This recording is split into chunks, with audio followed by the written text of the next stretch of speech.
What's up, everybody? Welcome back to another highly combustible reaction. We're jumping into another new channel to the channel. Soul to Soul Travels. Most certainly get over and show them all the love of the world. My man has obviously been to a couple different places. We'll talk about the Netherlands. It says Southern California. I'm assuming that's where he's from. Blood's got Thai written down his arm and a tattoo. I'm from California. I've been to Thailand for 8 years. And then now we're looking at the Netherlands. We're doing a lot of Dutch stuff because we got a lot of Dutchies on the channel. We need to meet me and this guy right here. We need to hook up. We need to talk about some travel stuff. We need to talk about YouTube. I appreciate being allowed to react to the content because I like to learn things. I understand there might be some controversial stuff inside of this video. You know what? I'm one of those people who believes that the world's way too damn offended now. 100% leave traditions alone. Leave things alone. If it happened in the past, it is what it is. That's where I stand on it. That's all we're going to say about it. Let's go. All right. Today on Soul to Soul Travels, 5 things that are way different here in the Netherlands than they are in the U.S. And you know what? Number 5, if I did this back home, I would lose my job. No questions asked. My job is gone. Next on Soul to Soul Travels. Oh, I'm looking forward to it now. Okay, so today on Soul to Soul Travels, we're going to go ahead and cover the 5 things that are way different here in Rotterdam/Netherlands than they are in the U.S. Some of these are really way different. Whether it's good or bad, you know, I'm going to let you decide that. But the first one I want to talk about is what is up with no stop signs. You get away from the main streets here in the city. Hold on, what? Start no stop signs? How the hell do you avoid crashing into the neighborhoods? There are no stop signs. It's kind of like it's a free-for-all. I have to be honest, haven't seen any accidents. I haven't really even seen any close calls, and I'm not really sure what the laws are, you know, whether first come goes left, right, up, down, straight, but there are no stop signs. You just like beep the horn as you're coming up on the intersection, and whoever honks first to get to go first. How does it work? And when I cross the street, we can't even do it right with stop signs in California. I am like stopping, he's stopping, I'm stopping. He wants to know why I'm stopping. I want to know why he's stopping. But no stop signs, and I don't know how you guys do that. How do you guys stay alive? Yeah. Anyways, no stop signs. The The first thing that is way different than the United States. The United States has stop signs everywhere. Everywhere. So there is no confusion. There's we even have rules. He who cometh first to the stop sign goeth first to his destination. In the United States with a lot more stop signs now that I think about it. But no stop signs here. So that was the first thing I wanted to tell you. That's bizarre as hell. Way different. Okay, so the next thing we're going to talk about is, and I like to call it, the book kiosks. But anyways, if you walk around my neighborhood, here's some clips right here. You can see the little mini kiosks that people can come and borrow books, and when they're done reading them, they can take them. This is like, it's like many little libraries everywhere. What is this? This is just through his neighborhood? Who got a whole bunch of book drops in your neighborhood where you can go trade out books? That's freaking awesome. I've seen them at hotels and bed and breakfasts and things like that. I've never just seen them hanging out on the outside of somebody's wall. People can come and borrow books, and when they're done reading them, they can take them back. If you have books that you no longer are using, you can go ahead and donate those books. But here's one of the amazing things about it is it's like a bird cage for books. When I first saw them, I was thinking like, no, that's a really nice gesture, but nobody really uses that kind of stuff. They do. It gets used. This is something that you just really wouldn't see happening in Southern California. You won't see it happening in Northern California either. First off, if you put anything outside that could have any kind of remote value, it's either going to get all stolen, and not so that they can read the books. They would just come and steal the damn books. Yeah, I don't know how the hell that would work here. That damn sure, and not up here. No. You can't even leave anything inside your car nowadays because they'll break into your car and steal it out.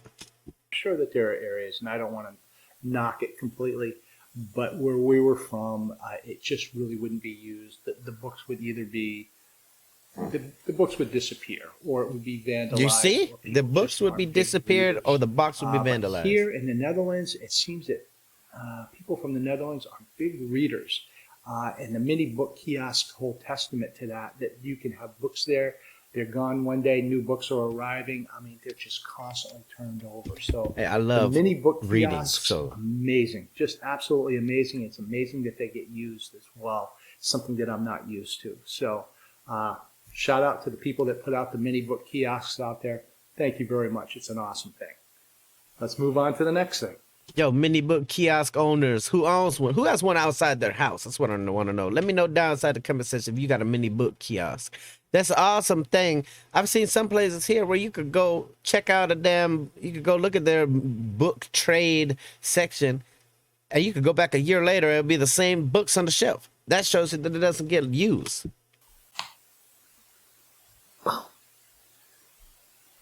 Okay, so the next thing we're going to talk about, and this is pretty awesome because you don't usually find this a lot in the cities back home, especially Southern California, and that is small businesses. There's a lot of small businesses here in Rotterdam. They seem to be set up in the neighborhoods that we're in, and there seems to be multiple neighborhoods, such as barbershops. There's 2 or 3 barbershops in the neighborhood that I live in, and there's 2 or 3 barbershops in the neighborhood that's over there. Whether it is a hardware store, a barber, a restaurant, tailors, bike repair shops, they're all over the place. Or I see daycares around, and I don't know what you pay for daycare. When my daughter was growing up, we used to pay approximately about $1,000 a month for after-school daycare. I probably is more than that now. So that would be kind of interesting to find out. Small businesses are the backbone of this community and this neighborhood, and really appreciate that. Again, in the U.S., they do have small businesses many times, and there are statistics on this. They will fail because people would rather go to a big store to go ahead and do their shopping. And quite honestly, I was one of them. If I needed a hammer, instead of going to the local hardware store to get a hammer, I would go to a Lowe's or a Home Depot. It's a huge warehouse store that sells everything from hammers, lumber, plants, you name it. It's huge. He's 100% right. A lot of people here would rather go to those places where you walk in and they have all of the stuff you need to literally build a house, build an apartment complex, whatever the hell you need to build, they've got it there. However, after moving to Thailand, in Thailand, there's a lot of mom and pop shops, single owner shops, things like that. Tiny businesses, and it could be multiple of them in this. Like he said, there's multiple barbershops in this neighborhood. In Thailand, you could have watch repairs, and this is a literal thing. There could be 3 watch repairs in a row next to each other, next door to each other, and they all get business. It doesn't make sense to me how it works because I'm from a place where small business usually doesn't work. Most of them fail. Most of them get either that or they get pushed out by a big business, which is very, very sad for the people that actually want to make a living doing their own thing.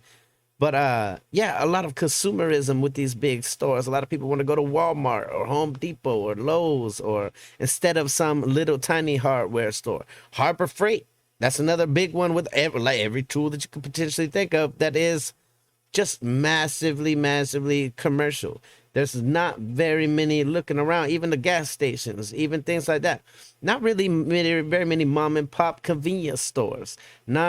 It's been a different situation over in America than it was anywhere else that I've ever been. Anywhere else I've ever been in like 16 countries now. All of them have little tiny stores that are operated and ran and owned and operated by the same person, and you just don't see it as often anymore here, especially after the pandemic. A lot of them got really pushed out during the pandemic. But patronizing the small hardware store here and buying our hammers here, and we've had to do that, it just makes you feel good that you're contributing to your neighborhood. Yeah. And I really like that. You don't see that back home a lot, especially in Southern California. Again, U.S. is a big country, and I don't want to speak for all of the U.S., but, Southern California, a lot of small businesses fail because people fail to recognize that they can be and should be the backbone of your community. And you're helping the small people. You're not helping the corporation. You're helping individuals. You're not helping the CEO or Wall Street. Small businesses around here, what an awesome thing. What an awesome thing to participate in, and what an awesome thing to just recognize. So thank you to all the people, especially in my neighborhood, that have small businesses. Yeah, support your mom and pop shops, folks. It comes in handy and it comes in useful. So thank you. Let's go on to the next thing. So what I want to talk about here is, and this I have found to be just absolutely fascinating. People around here love to tell the story of where they're from. They love to tell you about where they're from, and they like to ask you where you're from, which is kind of interesting because a lot of people, when they ask us where we're from, they think we're from England. I don't have that English accent, but I don't know. We tell them we're from Southern California, and a conversation ensues. I ran into a gentleman the other day. He was the grocer. He was a cashier at the corner grocery store.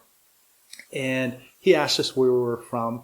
And we told him, he says, oh, and he immediately told us he was from Iraq. And he'd been living here in the Netherlands, I think, for 18 years. But Iraq is such a beautiful place. And he went on to describe what it looked like and how wonderful it was. And he definitely loved the Netherlands, is what he said. And he loves being here. But Iraq is his home. It was a beautiful place, and he misses it. Ran into a gentleman the other day when we were at a cafe, and he asked us where we were from. And he said England, and we said no, Southern California. And what was interesting about him, and I find this absolutely fascinating, because we asked him if he grew up here in Rotterdam all his life, or if he's from here, and he said yes. And he started going into, just real briefly, about when the bombings started to happen. His dad made him join the military, and he said he was only 14 years old. And he went on to describe what it was like, and the bombs, and how as a 14-year-old he was shocked. And obviously he made it through. He showed us a picture out of his wallet from when he went into the military. The people around here and in the Netherlands and in Rotterdam love to talk about where they're from. They want to know where you're from. In the States, and I'll use the example of the gentleman from Iraq. If you would ask him where he was from in the United States, he probably would walk away, or he would ask you, why do you want to know? Or he would just give you a different answer altogether, depending on how the wind is blowing in the States. Sadly, times have changed in the States too. I'll add on to this one a little bit. There was a time where you used to walk by and look people in the eye and say good morning, good evening, good afternoon, good night, whatever the case may be, render the proper greeting of the day.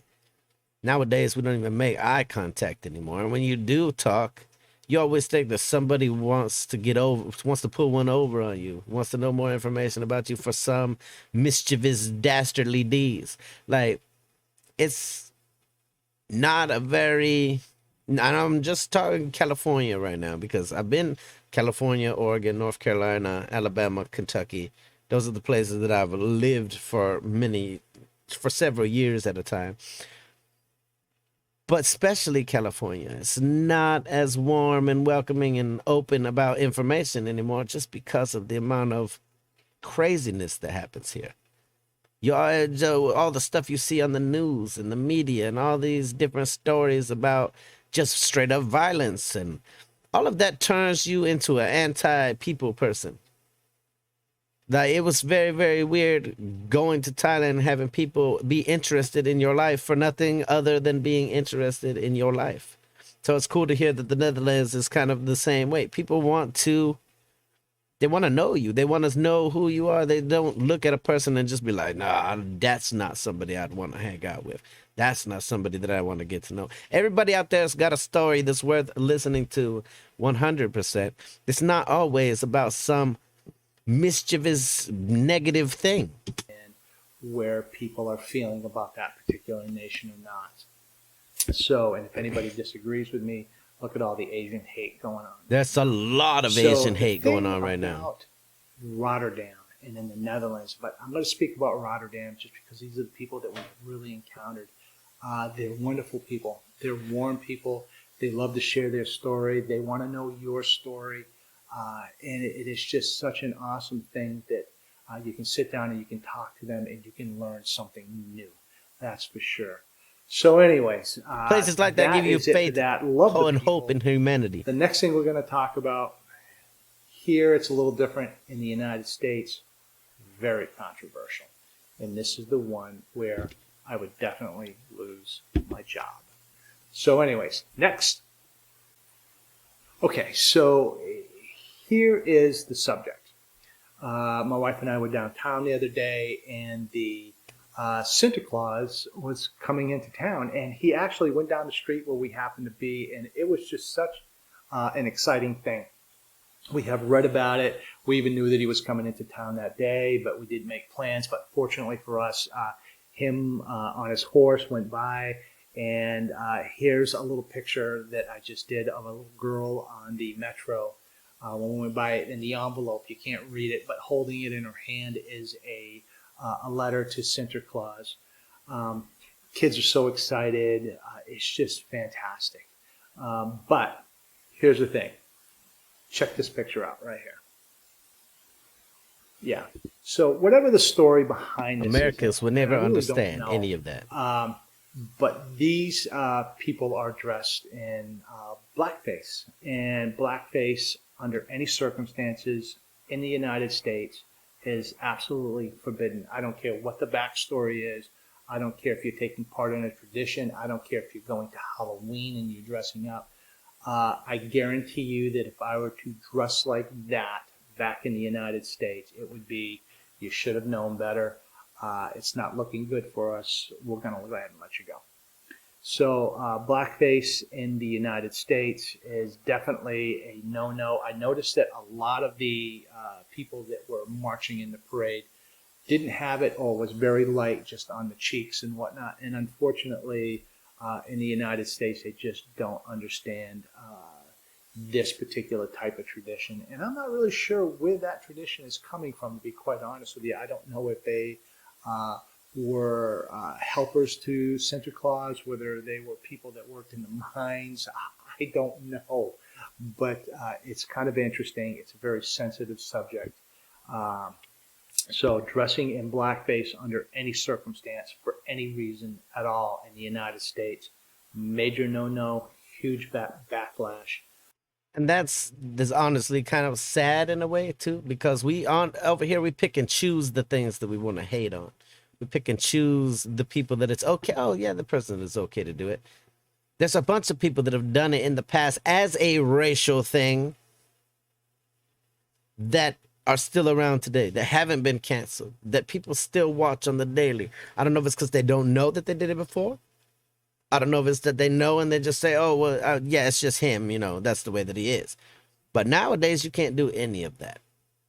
Nowadays, we would get offended by a damn chimney sweep crawling out of the chimney with soot on their cheeks, as though they were doing something wrong on purpose. The whole damn United States, across the board, is way too damn offended now. Americans are way too offended. We let people make us offended. We let the news, we let just mainstream society make everything into something that it never ever was. We ruin traditions, we ruin holidays, we ruin every single thing that has anything that could potentially upset somebody. We're gonna go ahead and get rid of that. Welcome to the land of the free. It's just something that you don't want to be associated with or involved with. Anyways, so there's my controversial subject for the day. And I hope you found it interesting and informative. Please like and subscribe if you can. That would be awesome. It just lets me know how I'm doing. Thank you to all the people that are leaving comments on my videos. I really appreciate it.